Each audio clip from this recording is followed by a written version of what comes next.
l'association des électeurs de Côte d'Ivoire. Madame Vallée, je vous souhaite la bienvenue. Nous avons, en tant que conseil présidentiel, participé à beaucoup de réflexions sur la commission électorale indépendante.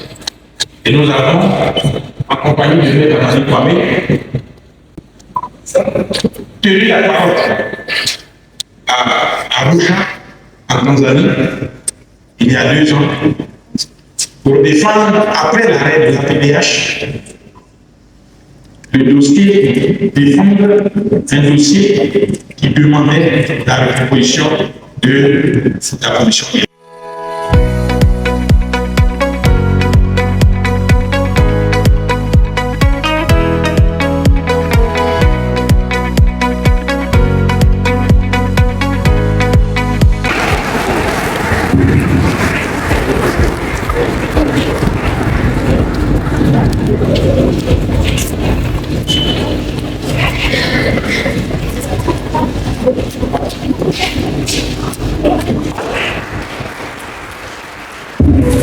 Merci, journaliste. Le processus électoral comporte 3 phases, que sont les périodes préélectorales, électorales et post-électorales.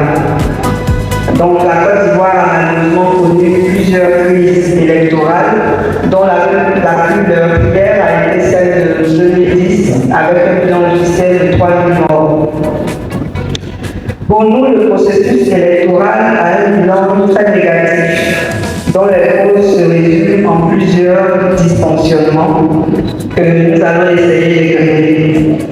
Donc, il y a un dysfonctionnement au niveau des organes qui organisent les élections, notamment la CEI, où pour nous, la présence des politiques est une entrave à sa prétendue indépendance et à son impartialité. On a tous vu en 2010 où elle a proclamé ses résultats dans le budget des candidats. Donc pour nous, quand les politiques sont dans la feuille, chacun cherche à tirer la couverture en faveur de son parti.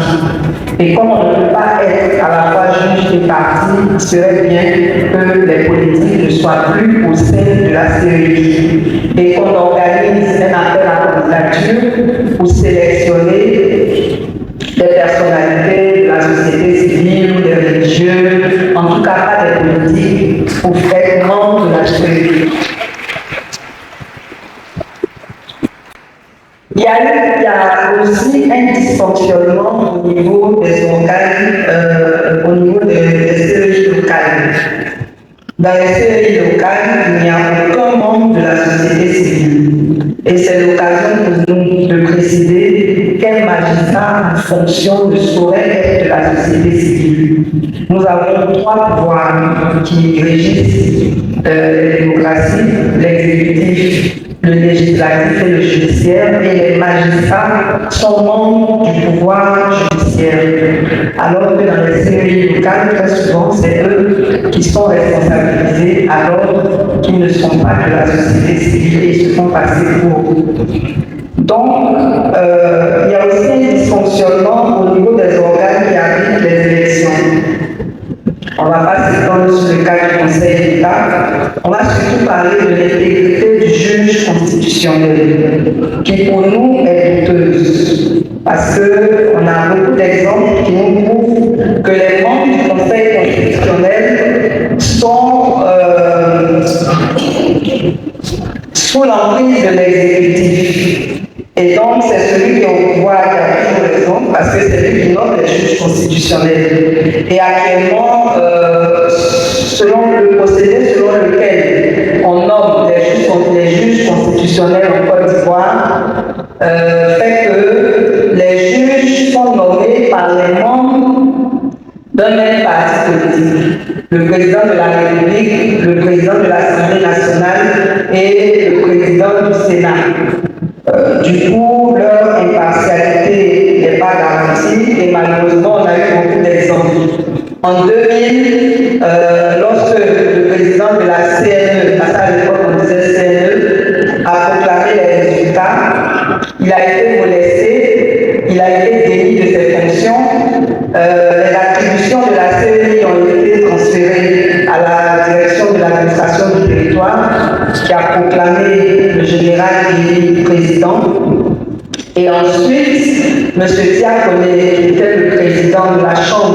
constitutionnel de la Cour suprême a entériné cette décision.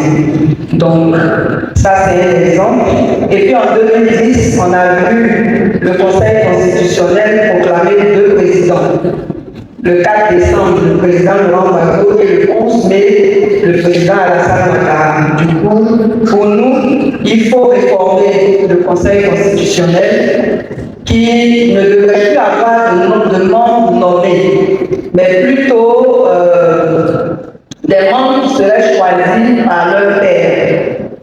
Des magistrats choisissent certains de leurs pairs, notamment la chambre, un autre de la magistrature, voilà.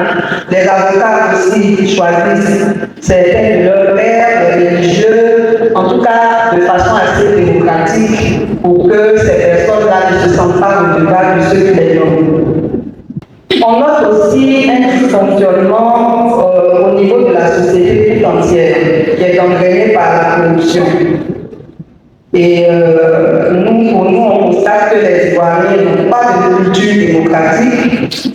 Le passage à public au multipartisme ayant été mal négocié, la plupart des partis n'ont pas formé leurs militants.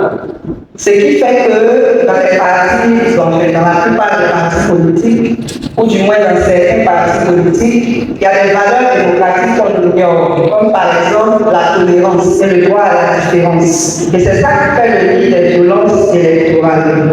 Donc les partis politiques ne forment pas suffisamment leurs membres et après ça donne beaucoup de dérives.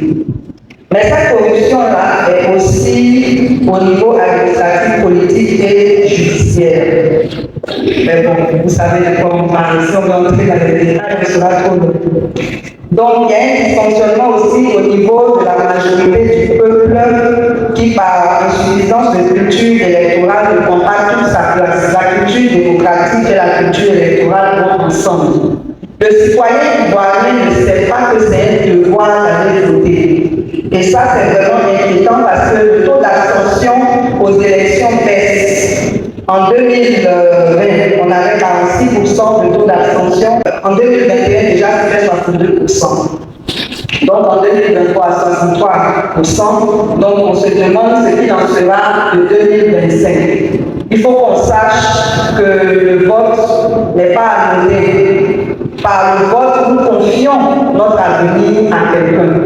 Donc, c'est vraiment important de ne pas laisser les autres choisir pour nous.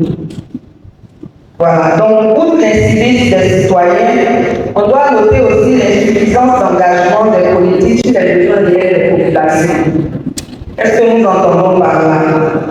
Il se trouve que la plupart des politiques, à notre sens, ne s'impliquent pas suffisamment dans les problèmes qui affectent les populations. Par exemple, récemment, on a assisté depuis janvier 2024 à une succession de déguerpissements abusifs. On a vu les politiques se rendre à Gesco comme si c'était un pèlerinage, tout le monde bien passé, et puis après, plus rien. Plus rien, les populations sont abandonnées à leur sort, les déguerpissements se poursuivent, les mesures qui ont été définies par l'État ne sont non seulement pas adaptées aux besoins des déguerpis, mais ne sont pas appliquées. Il y a beaucoup de listes frauduleuses qui circulent, donc vraiment il y a beaucoup de problèmes.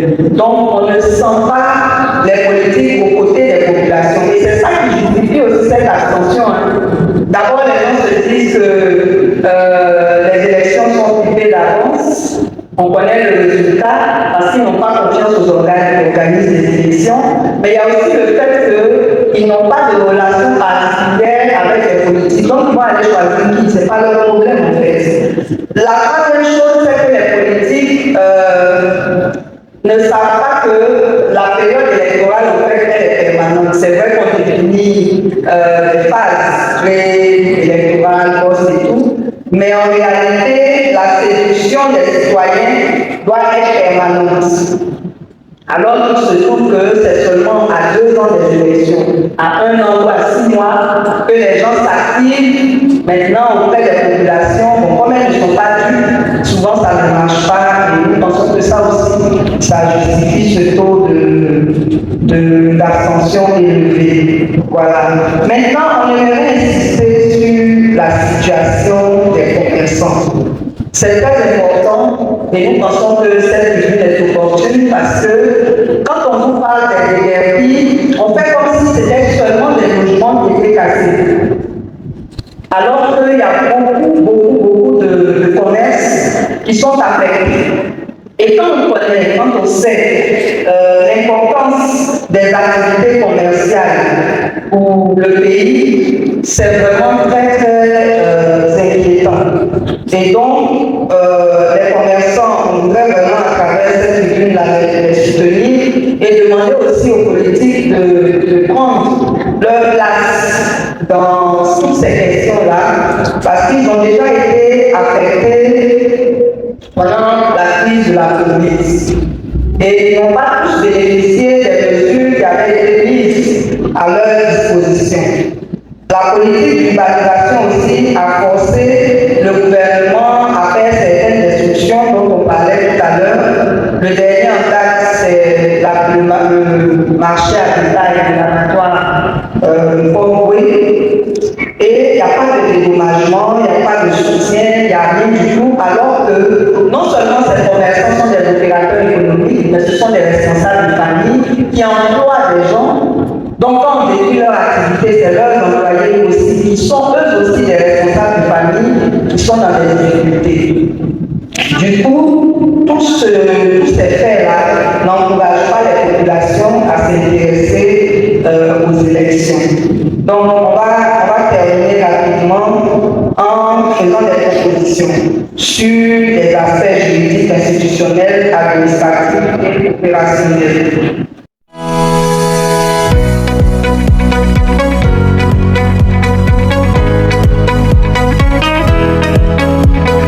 Au plan juridique, nous pensons qu'il y a des réformes à faire au niveau de la Constitution et du Code électoral. Il faut que l'éligibilité des candidats ne soit pas soumise à des plafonds. Parce que c'est à nous, le peuple, de choisir qui on veut. Si on veut prendre quelqu'un de 18 ans, c'est à nous de voir. Si on veut prendre quelqu'un de 99 ans, c'est aussi à nous de voir. Donc, ce n'est pas nécessaire de créer des tensions inutiles en voulant plafonner l'âge ou être éligible. Nous pensons aussi qu'il faut permettre à ceux qui ont 16 ans de voter. Parce que l'âge de 18 ans, c'était par rapport au fait qu'en moyenne, ceux qui étaient en terminale étaient autour de 18 ans et puis par rapport à l'âge de la majorité aussi. Voilà. Mais maintenant, il se trouve que les choses ont évolué et la plupart des élèves qui sont en terminale ont en moyenne 16 ans. Donc, ils sont capables ils ont toute la capacité d'analyse de choisir un candidat. Nous pensons aussi qu'il faut soit supprimer le parrainage, soit l'ouvrir à tous les candidats pour garantir le caractère secret du vote. Parce que comme pour le parrainage, on ne permet pas à quelqu'un de parrainer plusieurs candidats, a priori, quand il parraine quelqu'un, c'est lui aussi qui va voter. Du coup, le caractère secret du vote n'est pas garanti. Nous pensons aussi qu'il faut supprimer le cautionnement pour garantir l'égalité des chances des candidats. On peut être un bon candidat sans avoir les moyens de payer cette caution exorbitante. Il faut aussi plafonner les dépenses de campagne pour éviter les détournements de deniers publics et puis les achats de conscience. Vous voyez, tout ce qui circule en période électorale, vraiment, c'est parfois même indécent. Il faudrait, bon, ça on va laisser ce point-là. On pense aussi qu'il faut rendre le vote obligatoire. Ça permettra aux citoyens de mesurer l'importance de leur participation au vote. Au plan institutionnel, nous pensons qu'il faut réformer la CEI en retirant les politiques, on l'a déjà dit. Il faut réformer aussi les CEI locales et puis réformer le Conseil constitutionnel. Au plan administratif et opérationnel, nous pensons qu'il faut mener toutes les étapes du processus électoral de façon consensuelle. Parce que nous ne sommes pas dans un contexte normal. Même si le parti au pouvoir prétend que les Ivoiriens sont réconciliés, nous savons que ce n'est pas vrai.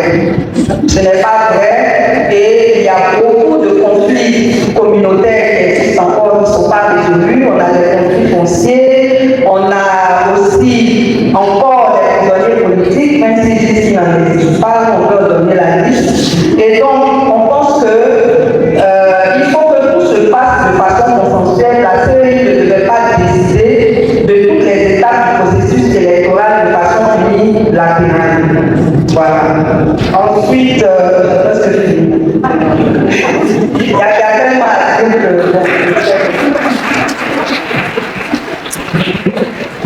il faudrait aussi que les textes soient respectés. Parce que ici, nos autorités ont un problème avec le respect des textes. Ils respectent les textes quand ça les arrange. Voilà, on a aussi beaucoup d'exemples, on ne va pas s'attarder dessus. Donc, en ce qui concerne la révision de la liste électorale, il y a eu des années où on n'a pas eu de révision. Donc, on espère qu'après la révision de la liste cette année, l'année prochaine aura aussi sa période de révision. Et on pense même qu'il faut aller plus loin, il faut informatiser l'état civil. Parce que si on informatise l'état civil, on n'aura plus besoin que les gens aillent s'inscrire. Automatiquement, ceux qui auront 18 ans seront basculés sur la liste électorale, ceux qui sont décédés seront retirés, ainsi de suite. Ça va garantir une liste plus fiable. Le départ électoral doit aussi être révisé parce qu'il y a des situations qui ne sont pas logiques. On a des localités qui n'ont pas suffisamment de population qui ont 2 députés et des localités qui ont beaucoup de population qui ont aussi 2 députés. Ça, c'est pas vraiment normal. Donc, le découpage électoral n'est pas crédible. Il faut refaire la cartographie électorale et puis le jour du vote, il faut acheminer le matériel électoral à temps. Il faut acheminer le matériel électoral à temps, ouvrir les bureaux de vote à temps, garantir la sécurité du système. On a beaucoup de choses. Il faut fermer les bureaux de vote en respectant les règles. Et puis enfin, pendant le dépouillement, il faut que le dépouillement se passe effectivement en présence des derniers électeurs, mais surtout que les résultats soient affichés. Parce qu'on a eu des cas où des représentants de partis sont soudoyés et puis ils ne finissent pas les régler, on va les classifier, ça crée beaucoup de problèmes. Alors que si, après le dépouillement, les résultats sont affichés, tout le monde connaît les résultats et je ne pense pas, je ne sais pas par quelle magie la CEI est capturée. Donc il faut qu'on soit un peu plus transparent. Voilà, donc on va s'arrêter là, dire simplement que si nous voulons un processus électoral, on va dire sain, voilà, il faut impliquer tous les acteurs dans son exécution, mais il faut surtout réconcilier le peuple avec ce processus électoral en le sensibilisant et en le mettant en confiance. Je vous remercie.